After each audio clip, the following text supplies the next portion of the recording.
Assalamualaikum warahmatullahi wabarakatuh. Masih dengan gua Bro Rangga, masih di acara Suka-Suka Podcast. Hari ini kita kedatangan narasumber seorang pendaki gunung. Hari ini kita akan mengupas seseorang tersebut, pengalamannya melakukan pendakian. Siapa dia? Kita langsung saja ke Bro Aziz. Ya. Oke, Bro Aziz, gimana kabarnya? Sehat? Alhamdulillah, baik Bang Rangga. Oke. Sebelum kita mulai podcast, biasanya di studio kita Betul. kita mau kenalan dulu nih lebih Oh jauh. iya, siap. Nama, alamat, statusnya single atau istri kan? Silakan, Bro Aziz. Oh iya, Assalamualaikum warahmatullahi sebelumnya. Terima kasih nih Bang Rangga udah dikasih kesempatan buat cerita. Gak tahu nih ceritanya kayak mana. Ya, sebelumnya nama lengkap saya Aziz Kuswandi. Saya dari Sidoarjo, tepatnya dari Cakala. Cinta Alam Lampung, namanya Cinta Alam Lampung, Capalan. Kalau statusnya udah 2 anak sih. udah beristri ya? Udah beristri. Udah beristri. Boleh mic-nya agak didekatkan. Oh iya, boleh. Ini kurang dekat berarti ya. Ya. Oke, itu tadi sedikit biografi Bro Aziz. Setelah itu, Bro Aziz ini kegiatan sehari-harinya gimana? Sehari-hari saya buka sewaan alat buat outdoor juga sih, sama kita outbound segala macem gitu. Penyewaan alat outdoor ya? Alat outdoor kayak tenda segala macem lah, perlengkapan lah. Boleh lah sekali-kali promosi. Iya boleh. Nanti Coba, di promosi dulu aja. Oh iya, Ya. saya juga punya penyewaan namanya Rakata Outdoor yang bergerak di bidang ya itu perlengkapan alat-alat gunung gitu, dan juga ada outbound. Kalau ada outbound kita hubungi kita aja. Kasih harga spesial kalau hubungan kan. Iya. Iya. Setelah itu memang bergerak di bagian penyewaan alat Iya. outdoor ya. Katanya Bro Aziz ini pernah mengikuti pelatihan vertical rescue. Oh iya, kalau ya namanya juga kan cinta alam kan, pastinya kita butuh ilmu-ilmu seputar ya, pendakian tersebut lah. Palingnya kita basic-basicnya punya, ya pernah mengikuti juga sih vertical rescue. Vertical rescue. Iya. Nah, itu. Pelatihan selain vertical rescue apa? Vertical rescue, survival tahu. Survival Iya, juga. Itu. Scrap segala macam, bertahan di alam lah. Artinya dengan tool yang minim, gimana caranya gitu bisa bertahan di alam. Pernah ditaruh di tengah hutan dan lepas gitu lah ya. Enggak sih, belum sampai kalau kayak gitu. Agak Belum ngeri-ngeri sampai. sedap-sedikit ya. Ini kemarin kita memang sengaja menghadirkan seorang pendaki gunung dan kita hadirkan Bro Aziz. Kenapa? Karena kemarin di channel YouTube kita juga ada yang komen nih. Oh, bisa. Sekali-kali hadirkan dong pendaki gunung dan cerita-cerita mistisnya dalam mendaki ya. Nah, hari ini kita datangkan Bro Aziz. Tema yang kita angkat hari ini adalah bagaimana pengalaman Bro Aziz dalam melakukan pendakian, baik dari cerita horornya atau cerita sukanya, dukanya, itu mau kita akan kupas pada hari ini nih. Yes. Untuk pengalaman mendaki, sudah berapa gunung yang ditaklukkan oleh Bro Aziz? Kalau untuk Lampung hampir semua sih. Lampung sudah semua. Semenung, Tanggamus, Raja Basah, Betung. Kalau Betung nggak nyampe puncak sih, karena kita kan biasa di camp aja. Kalau yang lain-lain, alhamdulillah udah nyampe puncak semua. Kalau untuk Lampung ya, kalau untuk Di luar daerah? Sumatera, Dempo Dempo sudah. sudah. Ke Jawa, Lawu, Merbabu, Perahu belum ke Perahu ya. Ke Lawu, ke namanya satu lagi itu di Jawa Tengah, Ungaran ya. Sudah pelan-pelan. Merapi. Tapi yang paling berkesan, nih kan kita mengangkat Iya. cerita tentang bagaimana pendakian yang sangat berkesan dan mungkin itu sangat mencekam. Dari sekian banyak gunung yang ditaklukkan, pasti beberapa gunung itu mengalami tingkat kesulitan yang Iya berbeda. sih, benar. Nah, makanya Bro Aziz hari ini kita akan tanya dan bercerita tentang pengalaman tersulit Ya. dalam melakukan pendakian tentunya ya. Oke, langsung saja mungkin Bro Aziz nanti bercerita tentang bagaimana dan di mana letaknya saat pendakian itu sangat sulit didaki dan memang rintangannya banyak. Iya. Hampir semua gunung punya potensi kengerian sih sebenarnya. Tapi kita pilih yang menurut saya ya, karena kalau Lawu emang jujur saya belum pernah nyampe puncak karena kendala-kendala tersebut itu kan. Mungkin kita bisa ceritakan nanti lah lebih lanjut kan tentang Lawu itu kan. Sebenarnya Dempo juga nggak kalah menantang, nggak kalah seram. Ya, nggak kalah seram. Cuma nanti kita pilih yang lebih seram gitu Ya, kan. yang sangat-sangat seram, mencekam lah ya. Ya nggak gitu juga. Artinya supaya kawan-kawan mungkin yang baru yang sudah ataupun yang baru ini melakukan pendakian benar. bisa mungkin bisa menjadi bekal Iya. untuk mereka melakukan pendakian. Benar. Jangan melakukan apa, terus persiapan yang harus dilakukan. Iya benar. Nah sekarang saya mau meminta Bro Aziz bercerita di mana gunung yang menurut Bro Aziz memang sangat sulit. Oh iya. Mungkin saya pilih Lawu kali ya. Lawu. Kalau boleh saya cerita tentang Lawu kan. Iya. Boleh mulai nih. Boleh silakan. Kita udah nungguin ya. Iya. Ya. Jadi cerita awalnya itu ya rutinitas sih sebenarnya Bang Rangga. Kalau habis Lebaran namanya holiday kan, kita kemana enaknya gitu kan. Saya punya kawan ya sahabat sih namanya Ikhwan Udrus. Terus ada sahabat satu lagi, kebetulan dia kuliah di Undip jurusan geologi. Ya. Salam buat anak-anak geologi Undip. Ya. Mantap kalian. Ya pada dasarnya kalau yang anak Undip ini kan expert lah, apalagi kalau dia kan di geologi kan, sering keluar masuk hutan lah. Kalau kayak saya sama Udrus itu baru lah katakanlah. Itu mungkin di sekitar tahun 2016. Dari sini kita cerita dari awal nggak nih? Dari depan rumah, dari depan rumah nggak ya? Nggak usah, artinya bukan dari depan rumah ya, tapi di saat Anda melangkahkan kaki di Lawu gitu ya. Baru bercerita. Oh iya. Mungkin saya awali dari kosan kawan saya yang dulu itu, kita naik motor Bang. Kita naik motor, saya boncengan sama Udrus, si Andre itu naik motor sendiri dari Semarang ke Tawangmangu. Kita ngelewatin daerah-daerah pegunungan yang dingin kan. Kebetulan waktu itu musim hujan. Musim hujan. Sebenarnya kalau mendaki musim hujan banyak banget tantangannya, benar-benar hujan, cuaca yang dingin dan cuaca ekstrim lah ya. Ekstrim segala macam lah.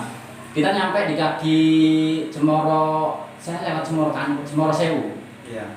Jadi pintu pendakiannya itu Cemoro Sewu. Jam 9 kita mulai simaksi segala macam. Cuaca kalau saya katakan cerah artinya bakal nggak ada kendala lah. Nah itu salah satu mitos di sana juga, dibilang sombong nggak sombong, kita enak nih cuaca gitu kan, mungkin kelakar kita lah ya kan. Nyampe situ jam 9 kan tadi kita mulai pendakian. Treknya emang ya nggak berlumpur, cuman berbatu-batu gitu, bertangga gitu. Jadi kita 3 orang. Sedikit cerita juga, kalau di pendakian sebenarnya dianjurin minimal 3 sih. 3. Kalau 2 kita nggak pernah. 3 artinya secara SOP udah masuk lah 3 kan. Bukannya begini, sebelum dilanjutkan. Bukannya ini mitos yang saya dengar nih dari seorang pendaki, jangan pernah lakukan pendakian itu dalam angka yang ganjil. Bener.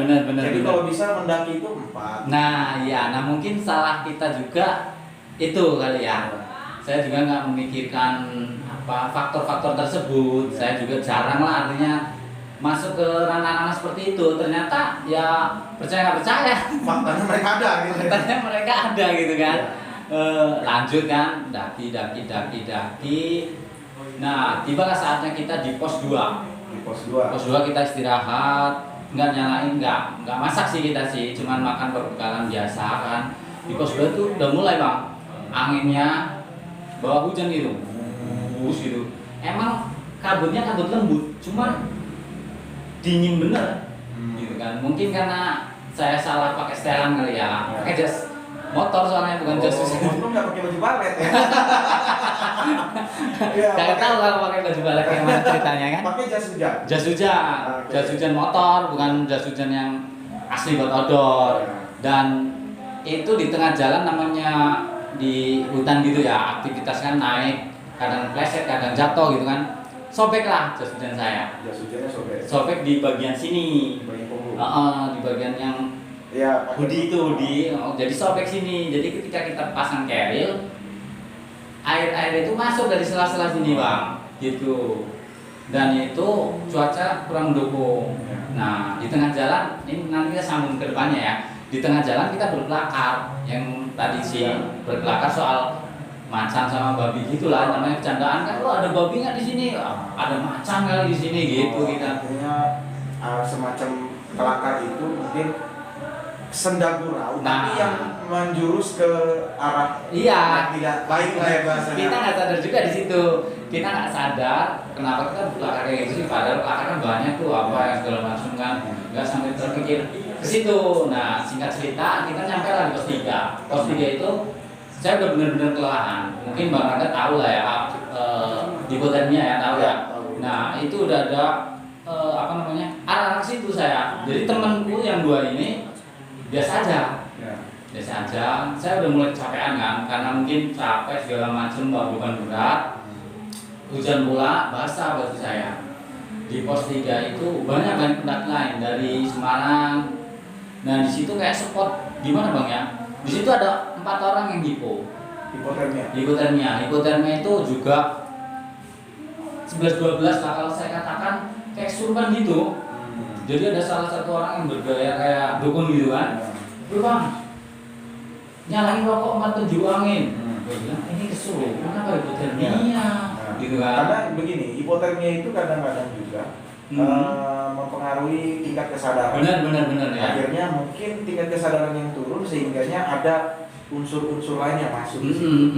Mungkin tapi ya. Dan dia benar kata sampai teriak-teriak, aku mau pulang. Udah gak kuat lagi. Itu 2 orang cewek kawanan. Jadi dia waktu hipotermia itu pegang-pegangan tangan. Jadi salah satu saling supportnya itu ayo kita mati bareng. Waduh, tambah parno kan kita kan, saya terutama. Kalau yang 2 ini nggak parno. Dan alhamdulillahnya kenapa pendakian itu harus sama kawan yang deket, dia orang tuh nggak maksain buat naik. Kita tunggu cuaca bagus kita naik, kalau cuaca nggak bagus kita ngecamp apa lihat kondisi saya gitu kan.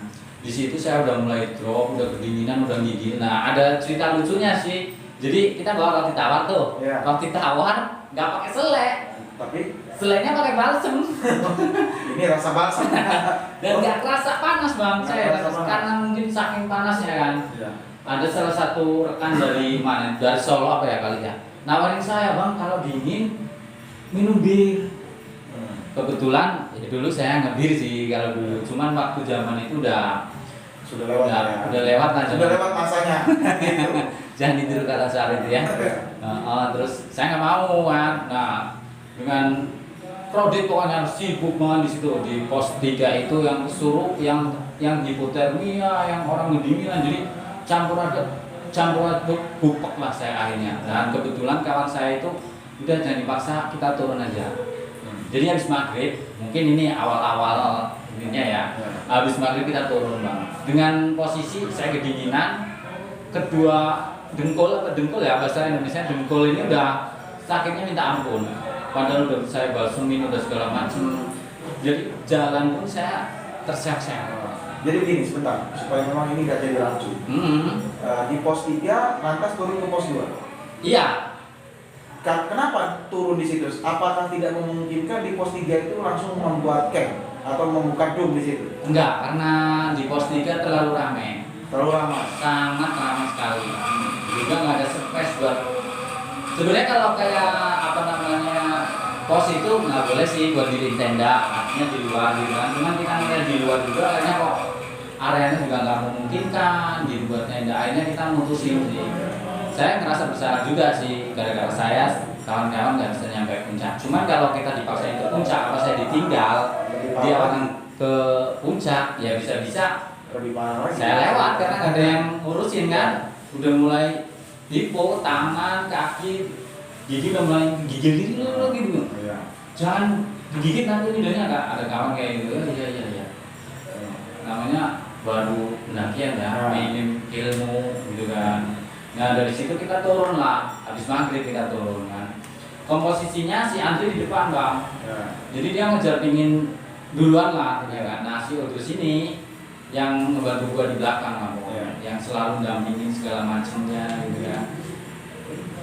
Awal gangguan ya kayak saya sebutnya gangguan itu, yang persis saya ceritakan tadi, dia minta kelakar macan dan segala macamnya. Jadi di jalan itu kita tuh kayak kalau si Andri kurang tahu ya, saya dia ngeliat apa enggak. Cuma kalau saya sama Udrus itu bener-bener kayak melihat auman gitu, auman terus mata yang berpindah-pindah dengan cepat gitu kan. Tiap kita lihat ke belakang itu ada bener-bener di situ. Ngikutin. Ya kalau bentuknya sih nggak tahu, cuman ada aumannya yang mungkin ya harimau yang tadi kita kelakar itu nggak ada babi. Kalau ada babi kita seruduk juga tadi kan. Ya, mungkin bisa menemukan babi ke bawah kan gitu. Atau babinya di sliding tackle kan. Bisa jadi tuh. Jadi nyampe bawah itu ngikutin. Entah makhluk apa itu. Ada aumannya segala macamnya gitu kan.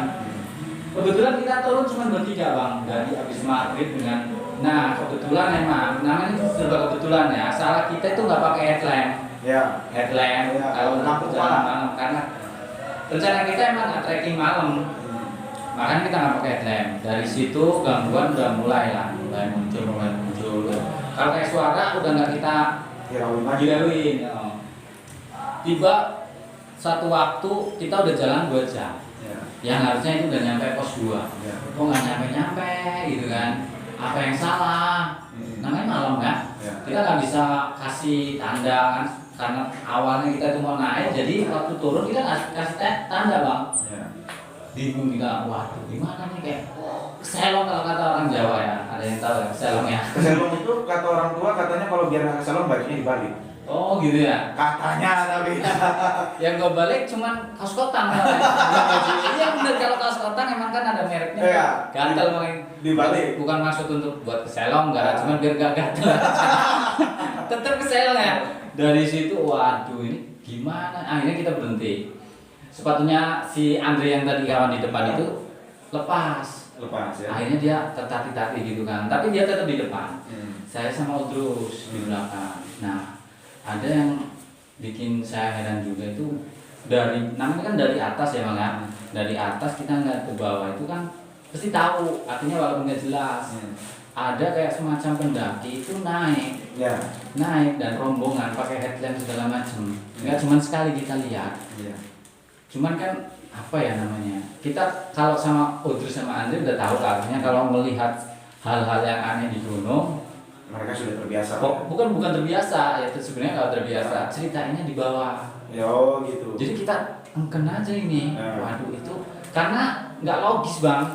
Orang naik kok nggak nyampe. Bukan nggak nyampe. Cepet banget dia kayak lari. Jadi kita di atas melihat dia kok kayak jalan ke atas kayak lari cuman nggak pernah simpangan. Sedangkan treknya memang licin. Ya licin kalau untuk lari nggak mungkin kalau naik dia kan. Dalam hati aja nih apa ini segala. Nah yang harimau tadi itu masih ngikutin. Di belakang pohon gitu kayak pindah dari sini pindah ke sana gitu. Tapi mungkin begini juga bro. Gimana? Kalau dia harimau asli mungkin sudah terterekam kan gitu. Kalau harimau asli kayaknya enggak sih. Karena kalau ya adanya mungkin macan kumbang ya, macan dahan itu. Nggak mungkin secara perpindahannya tuh kayak cepat gitu, ke sini, ke sono gitu kan. Kita lihatin nanti jauh, kita lihatin nanti deket gitu kan. Pada satu waktu kita nyampe itu di kayak sabana tapi kecil gitu kan. Tahu sabana ya, ada rumput-rumput gitu rumput gitu. Nah orang ini terpleset semua, jatuh dari situ kelucuannya semua.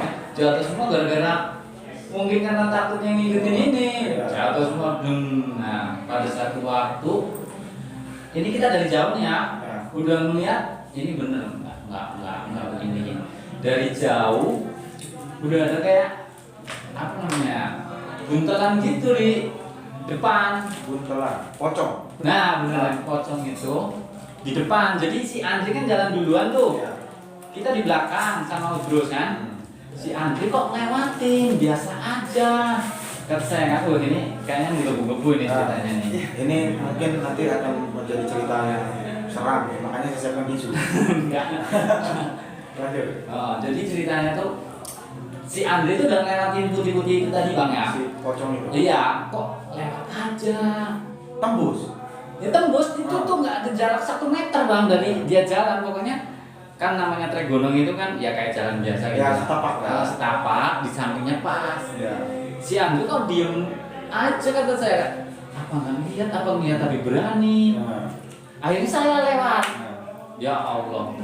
Cuman saya nggak berani ngeliat langsung gitu, nggak berani. Kalau bahasa Jawanya mindi-mindi lah. Mindi gitu. Nah saya jarak dari Udrus itu ada 3 meteran. Nah kalau Andre ada 10 meteran. Jadi saya lewat. Udrus juga cerita waktu di bawah ceritanya kan. Waktu ada buntelan itu lu lewat makanya gue berani. Andre lewat makanya gue berani. Nggak taunya si Andre nggak lihat. Oh, yang melihat hanya Anda? Oh, sama si Udrus ini. Padahal itu di pinggir sekali bang. Ya. Situ. Berarti 2 orang ini tidak melihat? Nggak, si Andre yang nggak lihat. Andre saja yang nggak Andre melihat. nggak Tapi lihat. Udrus dan saya melihat di pinggir itu, di samping pohon sih. Nah kita cerita di bawah, ternyata emang bener. Di sini mas, di sini ada, sama persis yang beliau ceritakan ketemu pendaki di bawah itu. Akhirnya nyampe kosan, kita cerita. Oh, jadi langsung pulang? Enggak, kita nginep di base camp. Base 2? Enggak di bawah, paling bawah. Oh, Di Cemoro Sewu itu tadi. Karena ada base camp itu. Kita nyampe itu setengah 11 malam. Bayangin jam setengah 11 malam jalan di, karena kita juga nggak tahu. Yang tahu Andre, yang pernah naik ke sana Andre. Kalau kayak saya sama Udrus cuma mengikut aja. Di situ kita paling serunya itu kalau pocong itu lah pokoknya, sama harimau itu yang selalu ngikutin. Kalau untuk kayak pendaki yang nggak nyampe pakai headlamp itu sih saya rasa nggak begitu serem sih ya. Tapi itu seram bagi saya. Karena pada saat sampai berarti nurun kan? Nurun dengan keadaan sakit dua-duanya, mau lari juga sakit, bisa. terus turun, sedangkan dari bawah ada sorotan lampu. Nah, dari mana pertanyaannya lampu itu berasal kan? Benar. Sebenarnya itu sudah ada hal yang janggal di situ kan gitu. Cuman kita pikir waktu kok cepet kok ada lampu itu, kita nggak berpikir yang ke arah situ bang, bukan arah gangguan. Cuman setelah kita nyampe di kosan, cerita yang lu inget gak yang lampu itu? Iya juga, kok cepet gak simpangan karena Ya. satu jalur itu cuma satu bang. Jalur Beda pendakian. dengan jalur di Cemoro Kandang, Cemoro Sewu, terus sama Candi Ceto. Beda kalau Candi Ceto itu beda punggungan. Kalau tetap pakai Cemoro Sewu harusnya tetap simpangan. Satu jalur gitu. Ya itulah pengalaman yang punya. Kalau sampai dipaksain ya nggak tahu juga. Mungkin Anda hari ini tidak di studio ini ya. Iya. Mungkin bisa. Saya lebih berpikirnya ke keselamatan itu lebih ke alamnya sih. Ke alamnya bukan arti gangguan-gangguan itu. Kalau gangguan emang benar. Apalagi kalau kita lari kan, lari ke jurang nggak tahu kanan kiri. Ya. Tapi pada saat Anda menuruni ini ada yang memang ada sedikit miss. Itu kan tidak ada lampu, tidak ada pencahayaan. Iya. Lantas Anda turun itu dengan menggunakan apa? Dengan mata telanjang dan tidak menggunakan sedikit cahaya apa? Iya itu pakai intuisi, pakai sinar rembulan, untuk rada-rada redup-redup gitu kan. Namanya di hutan ya tetap kelihatan sih. Artinya kalau kita udah, ya itulah. Alhamdulillahnya kita nggak kesasar. Namanya cabang-cabang jalan itu banyak bang. Ke kebun lah, ke ini. Karena waktu kita naik juga, kok banyak dupa, kok banyak sesajen. Banyak sesaji di sini. Untuk sesajennya nggak enak kalau enak gua makan juga. Jangan dicontoh. Nggak apa-apa sebenarnya, nggak apa-apa. Nggak apa-apa. Apa kopi kan, daripada kita bikin kopi kan. Ya tinggal dupanya, masa mau kita makan dupa? Mungkin udah dimakan dia orang. Bisa jadi. Bisa juga. Tapi mungkin yang nongol itu karena nggak kebagian makanan. Makanya dia mau minta makanan yang dibawa di carry-nya Bro Aziz. Nggak tahu juga ya. Saking banyaknya kan nggak kebagian. Cuman yang saya heranin kalau si harimau ini nggak cuma di Lawu kita pernah, karena kan saya sama si Udus ini kan emang tiap pendakian ada dia, ada saya gitu kan. Nggak cuma sekali. Itu si harimau itu nongol. Dimanapun gunungnya. Enggak semuanya kayak pernah di air terjun di daerah Kemiling itu, saya lupa apa namanya. Kita pernah ngecamp di situ juga malam juga, dan si itu nongol juga. Entah ini ya namanya kadang-kadang orang kan mungkin ada bawaan atau segala macam. Kalau mungkin saya emang free. Itu menurut Anda free. Karena Anda tidak pernah mungkin melihat. Mungkin ya ini yang bisa kita ambil bahwasanya begini. Kenapa ada di beberapa lokasi dan kejadian itu selalu terulang. Berarti kan mungkin apakah itu yang menjaga antara Idrus ya dan juga Bro Aziz, atau memang itu memang selalu mengikuti di setiap perjalanan pendakian itu. Kan itu yang memang harus kita lihat di sana. Kalau ingat-ingat, kalau macamnya sih nggak serem ya. Yang paling serem ya buntelannya itu. Itu kan malam-malam di pinggir. Nah, itu di samping kalau nggak salah pohon nangka ya. Nggak lupa ingat lah pokoknya. Itu sangat dekat dan jelas dari kejauhan. Makanya kok Andre lewat nggak takut. Selonong boy aja lah kalau kata orang ini kan. Selonong boy. Oh, ternyata sih ya, jadi Andre di depan, gua kedua, si Idrus sweeper. Sweeper ya. Nah, kalau sampai saya di belakang karena cedera kan bisa hilang saya. Jadi pada akhirnya memang turun dan tidak melanjutkan perjalanan. Enggak. Ada nggak nih kira-kira planning untuk naik mencoba lagi? Iya pasti mendaki laut. Pasti betul. Saya ingin daki lewat, tapi bukan lewat Semeru Sewu lagi ya. Saya ingin lewat Candi Ceto. Tapi bukannya ini kan berdasarkan informasi Candi Ceto itu kan harus membuka trek. Enggak. Ada treknya. Ada treknya. Cuman ya enggak kalah serem malah. Sini ya. Saya rasa Semeru Sewu Semeru Kandang awal-awal kita pastinya kalau mau daki kan tetap kepo sih apa kan. Katanya enak nggak taunya waduh. Nggak tahu apalagi Candi Ceto kan lebih parah gitu. Karena memang beberapa referensi saya ambil dari para pendaki memang ketika Candi Ceto itu tingkat keselamatannya, tingkat ekstrimnya memang lebih ya. Lebih ekstrim. Iya. Cuman kalau untuk apalagi kita untuk udah anak ke sana mau nggak mau sih bang harus siap gitu loh. Ya itulah pendakian itu nggak mudah. Satu alam yang harus dihadapi, alam memang yang benar-benar alam kayak hujan, kayak badai, kayak panas, kayak pohon tumbang, kayak binatang. Terlebih lagi hal-hal yang di luar nalar. Di luar nalar. Iya.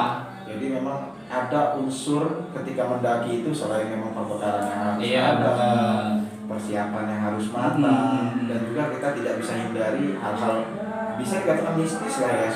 Iya bisa sih. Kalau kayak saya sebenarnya acuh sebenarnya sih untuk hal-hal kayak gitu. Yang namanya kayak gitu ya banyak. Cuman ya kalau nemuin kayak gitu ya tadi ya jangan juga gitu ya. Juga lu ngomong dong. Iya. Itu harusnya. Sebenarnya tiap gunung banyak sih. Cuman nggak nyampe yang katakanlah nongol. Kalau kayak cuman suara, gangguan kayak tenda yang ditonyol-tonyol gitu. Sering. Kalau yang di Tanggamus itu boleh cerita Tanggamus ya? Di cerita Tanggamus jadi 2 hari sebelum puasa. 2 hari sebelum puasa kita naik. Karena 2 harinya itu malam minggu, tahun berapa saya lupa. Malam minggu 2 hari sebelum puasa. Berpekan lah kalau katakanlah berpekan. Kita naik orang 4 dengan harapan di atas itu banyak pendaki.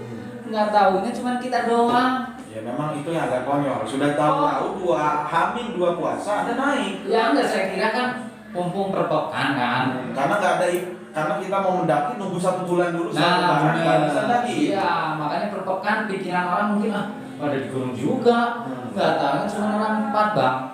Jadi orang 4 itu camp di situ. Jam-jam 10 lah, masih sore lah. Itu suara gamelan dan benar-benar gamelan.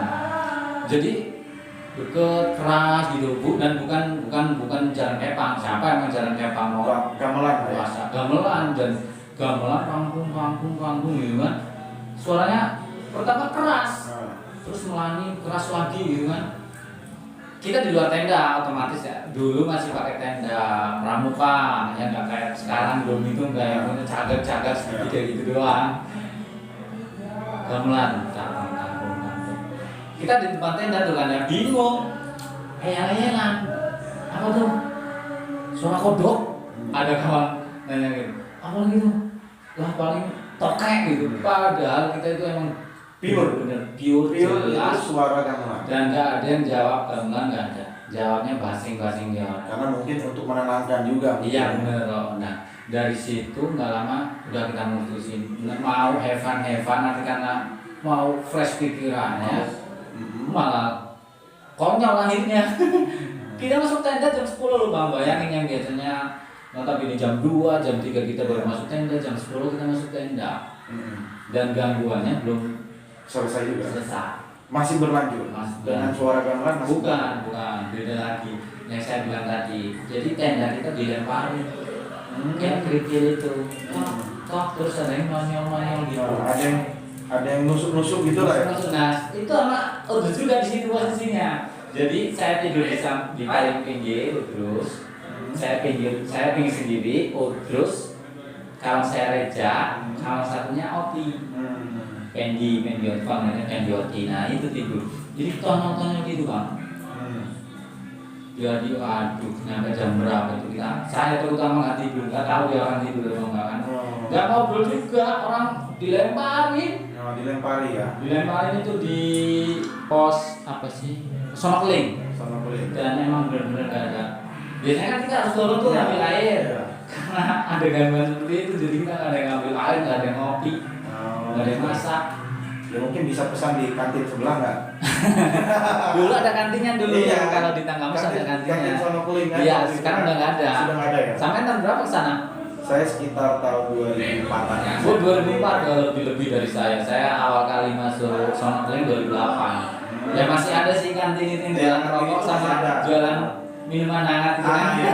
Biasanya ada di situ, makanya kopi saya hangat ya. Kenapa saya bilang kenapa nggak pesan aja kan? Nggak ada Bang sekarang. Nggak ada sekarang. Di bawah pohon gede itu kan. Iya. Saya ngalamin. Sekarang nggak ada yang ngalamin. Udah nggak ada gitu.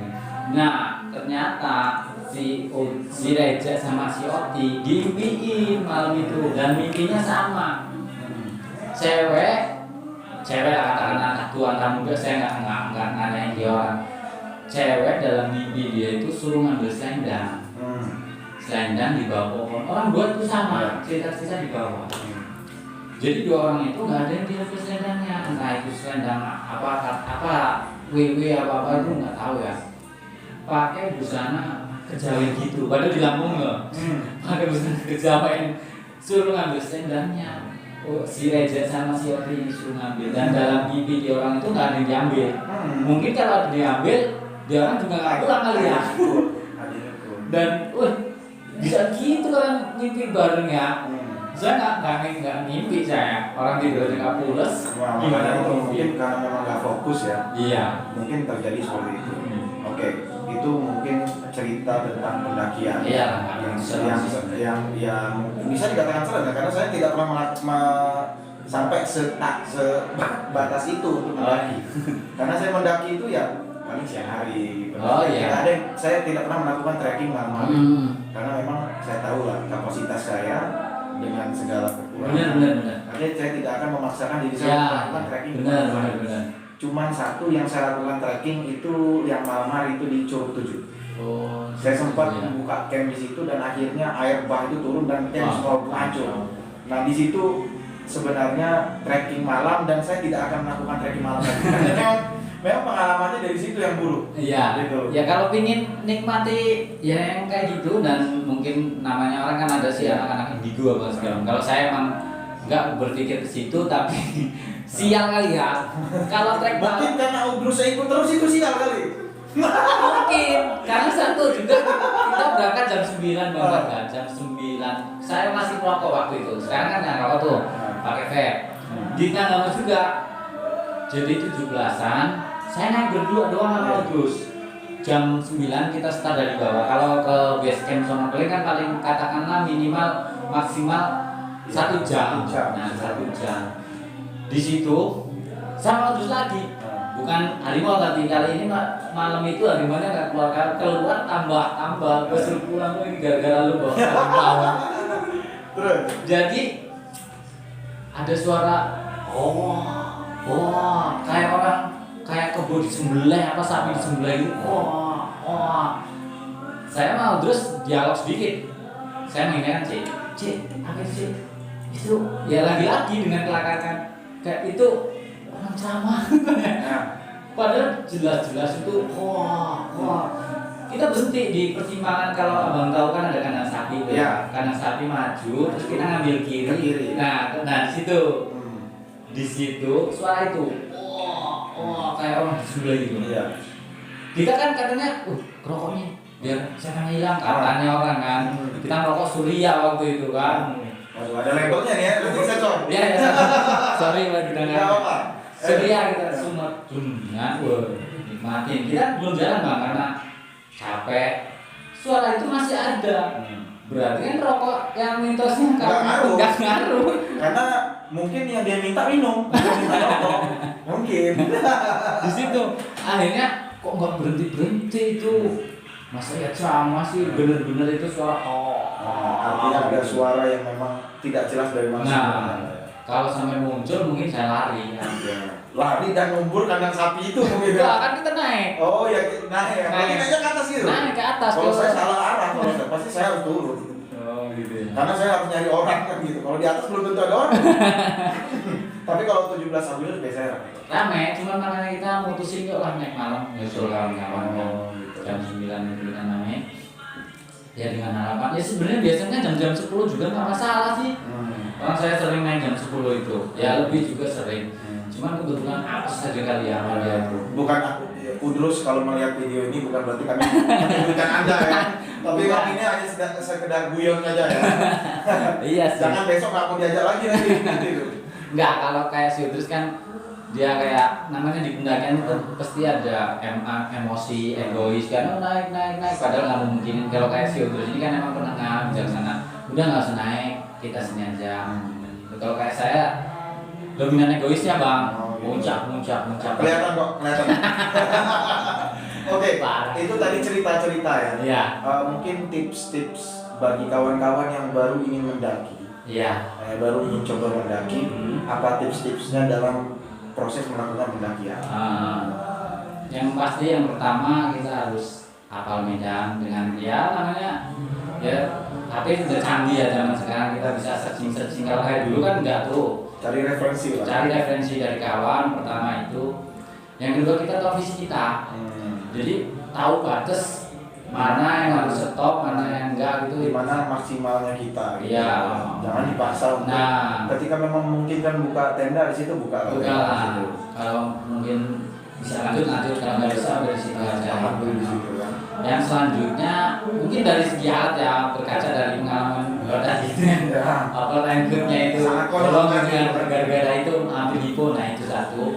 Yang kedua, yang selanjutnya sih saya saranin kalau mendaki untuk gunung-gunung yang tingkat kesulitannya lumayan, ajak kawan yang benar-benar menguasai ngerti gunung itu dan ngerti lu.